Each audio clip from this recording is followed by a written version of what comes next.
Hi, I'm Richard Ford and I'm a member of Gloucester Independence, which is a group that has been formed to fight the local elections in Gloucester in 2021.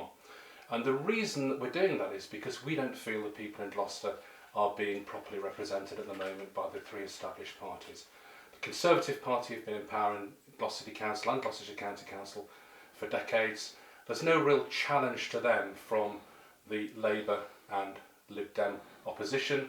No one is standing there and asking questions on behalf of the people of Gloucester and indeed of Gloucestershire, and that's what we propose to do with your support if you'll elect us in May of 2021. But I'm here this morning to talk to Bob Newby here, who is well known to many people in Gloucester for running the Gloucester Car Boot at Hempsted Meadows. And there's a history in Gloucester and in Gloucestershire of obfuscation, lack of scrutiny at the council, and that's something that we want to address. We've seen that recently with the whole issue with Marketing Gloucester, huge financial losses, £250,000 near enough thrown literally into Gloucester docks just before Christmas, before the insolvency of that company. A councillor standing down last year, basically every kind of manipulation to avoid a by-election as a result of that. There's no opposition there. Things are not clear. There's no scrutiny from Labour and Lib Dem councillors on the council. And another example of that has come to light recently, which I think you may have seen in Gloucestershire Live, interviews that Bob's also done with BBC Radio Gloucestershire and Three Counties Radio, is a situation with Gloucester Car Boot. Now, Gloucester Car Boot, very, very successful at Hempsted Meadows, run by Bob, site owned by Gloucester City Council and under licence from Gloucester City Council, and with just a few days' notice, Bob was given notice to quit effectively. And that's a real shame because a lot of people drawing income, traders drawing income from that site, money paid to the council for the site and by Bob, and also, of course, it's an attraction, bringing people to Gloucester. So I'm going to ask Bob a few questions about the background to that, and we'll find out more. So tell me, Bob, what's the background to Gloucester Car Boot and your running of it? Well, it depends how far back you want to go. I mean, I first had the idea back in about 2010 that I could do a better job than was being done. By the council? By the council, yeah. The council ran the car boot there from 2007 up until 2014. And in 2010, I went to the council then and saw a chap called Phil Stadden. He was the director of regeneration and the guy who was responsible for the changes at St Oswald's Park. The cattle market. The cattle market, yeah. And as though people who have been in the city a long time will know that the car boot that was there was very successful. It was probably, definitely the biggest in the southwest. Wow. In the whole southwest? Yeah, wow. Yeah. Chance Malone ran it very successfully. And we had people coming from the near continent to go wow. there. It was huge. And then dear Mr Stadden, who subsequently left the council under something of a cloud, right. Had the idea that it would be better if there was B&Q and Mothercare and Tesco's. And essentially he kicked the market off that site. They wanted to develop the site, basically. Yeah. And there were a few tries of taking the market elsewhere, behind the prison, to Westgate, car park at the bottom of Westgate Street. Didn't really work. And then a guy called David Hook, who was on the council at the time, came up with the concept of using the city's last remaining farm that it owned in Hempsted Meadows to be the site of a custom-made market site. Which is ideal because of the road access, motorway access. Perfect, absolutely perfect. And again, it was custom-made, it was designed, yeah. And it cost the council £1.5 million to build it. Wow. But strangely, they had a capital budget, but they didn't have a revenues budget. So right. They had this wonderful site, but no way of marketing it and drawing people in to make it successful. Like having a Rolls Royce, but you can't put petrol in the car. Well, absolutely. Yeah. So you came along and... Well, no. What happened was the council employees ran it, and you can forgive them. They're not a stakeholder. They just get their salary at the end of the week, and they're not entrepreneurs. They were going through the motions. They didn't have a profit motive in mind, and by 2014, when I went to see Paul James about the concept of managing it privately, it was losing £30,000 a year. And my pitch to Paul James, who was then leader, was that leader of the council, I believed I could do it better, and came up with a deal which basically should have been beneficial for everybody. It was a partnering deal. They shared in the profits, and I convinced him to put it up to tender. First of all, we did it on a temporary contract for 6 months, and at the end of that, if it was proved to be a successful concept, that he would then go out to tender, and I would be one of the people that could tender for it. And was it successful? It was, yeah. It made them quite a bit of money. The council? Oh, yeah. So it's win-win. It's making you money, making the traders money, making the council money, and an attraction for Gloucester. Immodestly, in the 6 years that I ran the car boot there, I paid the council a shade under £250,000. So they were £250,000 up, and then, of course, even more up because they were losing 33 grand a year anyway. So precisely so. So in that 6 years, they'd have lost 200 grand. So in fact, you made them £500,000. If you look at that. Yeah, by that sort of accounting, yes, absolutely. Well, it's there, isn't it? The difference between the losses and the profit is near enough £500,000. Okay, so that's great.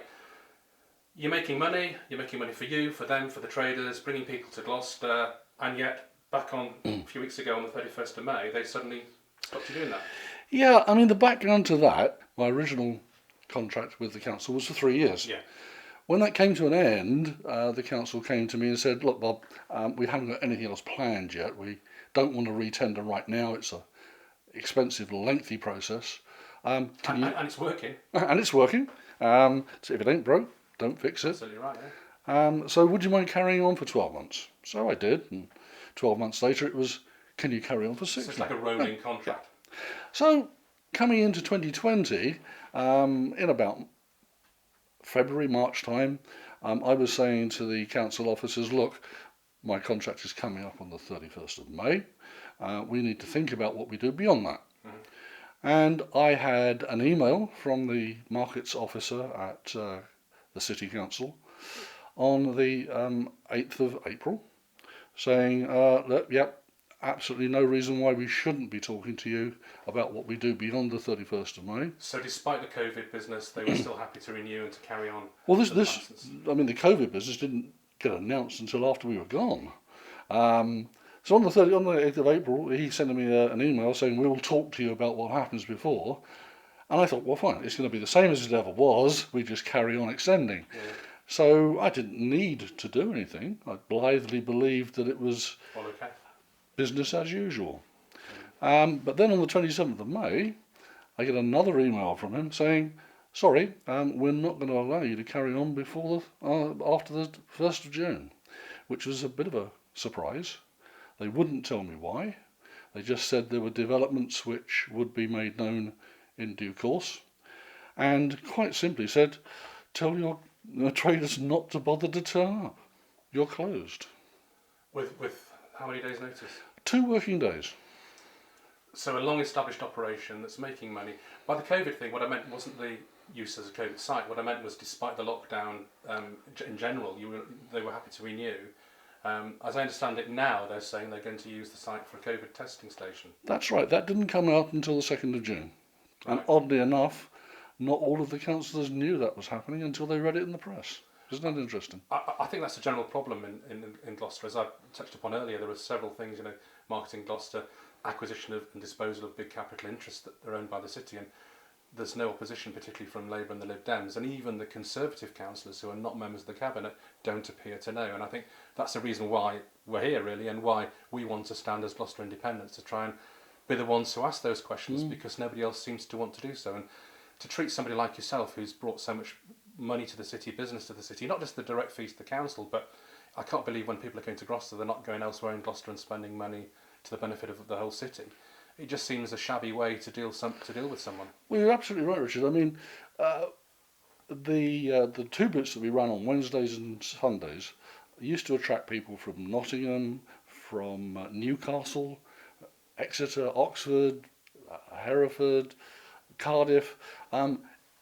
they were, when they came to the city, they don't just come to the Car course Boot not. and the market and go again. Of course not. They buy petrol, they maybe stay overnight, Go into town. they'll have a meal, they'll shop.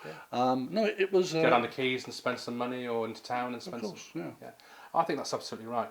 So you must have felt, crikey, what's going on? Why has that been? I mean, even if the other there's been no... Sounds like there's been no democratic decision within the council. There's been no meetings, I don't think. In fact, the full council meeting was in April, so I don't think the other councils will have necessarily have been aware. So there's no sort of democratic mandate. No. It's been purely a business thing, I think. And of course, something the size of the COVID testing station that they have now was not done overnight. That planning must have been going on for several weeks. Now, don't get me wrong. COVID testing station is absolutely right. It's noble, it's responsible, and in the current circumstances, quite understandable that they would need to have them. But surely, in a city the size of Gloucester, there was other places that would be just as suitable, but you wouldn't have to displace 70 or 80 traders and risk their livelihoods for the sake of it. I mean, there was a COVID testing station at Plot Court. Nobody really explained why that couldn't continue. It seemed perfectly acceptable. Plot Court's down the Tewkesbury Road, isn't it? Yeah. It was never busy, but then the new testing station isn't busy either. Well, that was what I was going to ask you, because I drove past, I had a look, and there's lots of security. In fact, it's only busy with security people as far as I can see. There doesn't seem to be anybody coming and going, or I've not, I live locally, I've not met anybody who's had a test there or whatever. So what is happening with the site now then? Are they actually... It's under heavy security. It's got blackout screens all around it. You are not allowed to take a camera or a dash cam in. It's all strangely covert. It doesn't sound very transparent at all, does it? Well, I mean... Is this East Germany or the Soviet Union or Gloucestershire? I've been back 4 times to get various bits and pieces of our infrastructure that we couldn't move out in 2 days, of course. And I've probably been there a total of an hour and a half, and I haven't seen one vehicle go in with anybody to be tested. But I've seen no publicity locally about how you go and get tested there. You think it would be local people that would go. So it does seem very strange. And given the way that I know other things have happened, I mentioned earlier in the opening gambit about some of the things, and I haven't mentioned, for example, the issue with Gloucester County Council with the lack of scrutiny with the incinerator procurement and so on. It does seem this whole cloak and dagger thing is a theme in Gloucestershire and in Gloucester, and I don't really understand why you'd need security like that at a COVID testing station and blackout screens and all the rest, but no doubt all will be revealed at some point. But I'm sure at some point there's going to be some sort of investigation or scrutiny as to how this whole situation came around. Anyway, so you're there with 70 or 80 traders, lots of customers, very little notice. Presumably the council helped you to find another site. They own lots of land. Wouldn't you think so? I mean, don't get me wrong. I would never expect or ask for any kind of thank you or appreciation, even gratitude for generating £250,000 for somebody. But given that, I would have expected a kind of friendly kind of cooperation in finding us somewhere so that we could continue trading and keep all those traders in business. Because it's not just Bob Newby that's affected, it's, as we say, the traders, the customers. Exactly right. It's never easy taking over a site like that or a market operation. And when I took it over in 2014, there was some mild suspicion from the traders because it was change. People don't like change. But I won them round. And the way of convincing them was that I was actually on their side. That I would open regardless, come hell, wind, rain or high water. I would open that site if they wanted to trade. And they believed me, and we did. And from that, you kind of had this one-to-one relationship with these guys. And they had been having a hard time for 12 weeks. No income, no help from the government. Of course. No Sunak grants. No furlough scheme or whatever else. No. So they needed to trade. And I feel I've let them down by not being able to find somewhere else. But on that score, I came up with a site at Gloucester All Blues Rugby Club. I am a member. So when we talked with the committee, it was going to be a fundraiser. It was going to be a site. They would have benefited. The committee would have benefited. Absolutely, yeah, of course. Yeah. But the council dreamed up some spurious reasons why it couldn't happen. They wouldn't give you planning permission for it, or a licence for it. They wouldn't allow it. They've got this charter that they were given in 1302 by King Edward I, Right. which gives the council the sole right to run a market in the city. So if anybody wants to run a market, technically you've got to ask permission from the council. But why would they refuse it? That's a good question. What they said about the Gloucester All Blues site was that the road access wasn't good enough, and that because of flooding it would be a risk to life. But they've had festivals there and all sorts of things there in the past, haven't they? They host, and the council have approved 24-hour music festivals with 2,000 people in the field, but for some reason on the same site. On the same site, but for some reason the road issues and the flooding issues didn't apply to music festivals, But only to car boots. And a music festival presumably would have had consumption of alcohol and all that kind of thing as 24-hour liquor licence. So it would have been dark, people drinking, and much more so than a Sunday morning or Wednesday morning market where people are coming in and not doing that. I know I'm prejudiced, but I really think those reasons were spurious. Well, it doesn't seem consistent, does it? From There is no consistency. the look of that. As far back as 2016, Tesco's staff association have held car boots in the Tesco's car parks, and the situation then arose about them needing a licence from the council to be able to. It's like Quedgeley in the cattle market, isn't it? Yeah. And I do know for certain, because I have it in writing, that on one occasion they forgot to ask permission from the council. Right. They asked with 2 days spare, and the council passed it on the nod, with no reference to anybody, no consultation with the police. So if there's a will, there's a way, basically. Yeah. But there wasn't a will with you, was? So who's making these decisions? Because we've established it's not a full council, because it's a last-minute thing. Presumably it's not the officers that are making these decisions. So who at the council is making these decisions? I wish I knew. I wish I knew. I mean, I'm pretty certain that Richard Cooke as leader must have some sort of finger on the pulse of what's going on, if only as a person to whom reports are being given. But exactly who's behind the obstruction we've had so far, I don't know. I mean, we found another site in Quedgeley, but again, because it's within 6.2 of a mile from Gloucester City Council, city centre, sorry. From the cross? From Gloucester Cross, I think it is. Yeah, from the cross, yeah. Yeah. We have to ask permission. And again, the council are raising the usual sort of concerns about access and policing and so on and so forth. Right. But the concern, I think, for democracy is if a decision is being made by a small and it's seemingly unaccountable cabal who don't feel the need to explain the reasons why. Because, I mean, you tell me, which I find quite shocking, that other serving councillors say they found out from the local paper what was going on. Absolutely correct. But they're sitting on the council. Why would they find out from the paper? Surely they should be in that's the whole point of them being on the council, isn't it? It's a very strange democratic process, isn't it? Well, it isn't a democratic process at all, and I think that's the problem fundamentally, is that this seems to be the accepted norm, and that isn't the way.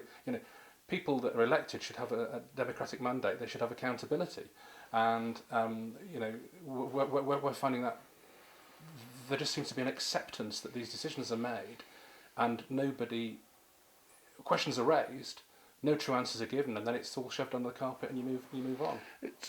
It's like the exercise of power without the accountability to say how you're exercising it. That's the problem, and it's serious because this is people's livelihoods that we're talking about.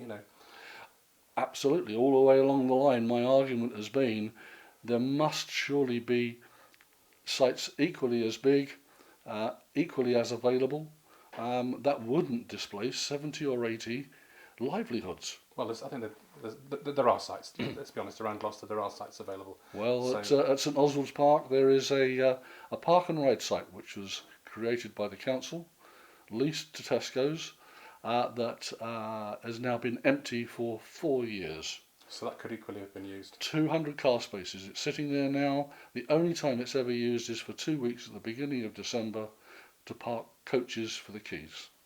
So it's sat there for 50 weeks. 50 weeks of the year. It's doing nothing. Empty. And it's got good access, good St Oswald's. Right in the middle of town, yeah. Excellent infrastructure roads. So why was that never considered? It just seems I crazy. wish I knew. No one would say. You touched upon your sort of odyssey, really, from Hempsted Meadows to the the site with the rugby club, and now to Quedgley. So, what's the current situation with the Quedgley site? We're in limbo. Last Thursday, I gave them an application form, risk assessments, a layout plan, a traffic management plan, which provides for someone to be on the gate at all the times that are open, so that it's not possible to get any parking on the road or any kind of road issues. And I'm still waiting. It feels like your face doesn't fit, to be honest, if you don't mind me saying so. I've upset somebody. I wish I knew how, because my whole life I've got on by learning lessons. Getting on with people. Yeah. And if I've made a mistake, I need to know what it is so I don't make it again. So you've no idea why any of this should have come to play, who blocked the rugby club use, any of it. It's all... Just faceless people. It's officers of the council who I don't think would make the decisions on their own. They would have had to have had the approval of councillors to make such dramatic and long-reaching decisions that affect a number of lives. Yeah. I think the issue from the outside looking in is that when you have cabinet government, as you do at Gloucester City Council, it ends up being a very small group of councillors of the ruling party who make all the decisions. And what shocked me, actually, in the short time I've been involved in, is that not only do the opposition councillors not know, which I can understand the Labour and Liberal Democrat councillors not being kept in the loop, their job is to provide opposition and ask the questions and put it under scrutiny, which they're failing to do in Gloucester.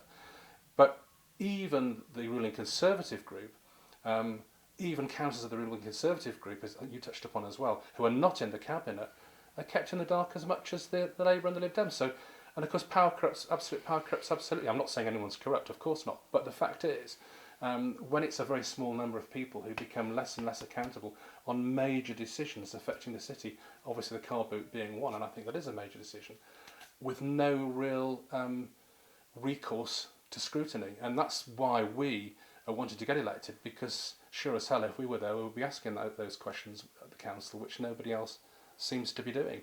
For, I don't want to make you blush, but I think your operation was a major city asset. I mean, I've been down there many times, been impressed with your organisation. I mean, for someone to say it's not run properly, I mean, I've been and seen it, and I've remarked to other people how well run it is. I mean, it really is. Well, we're very fortunate. I actually did ask Richard Graham, the MP for the city, for Gloucester, the MP. In Gloucester, yeah, if he'd come to our aid in terms of convincing the council to help us find another place.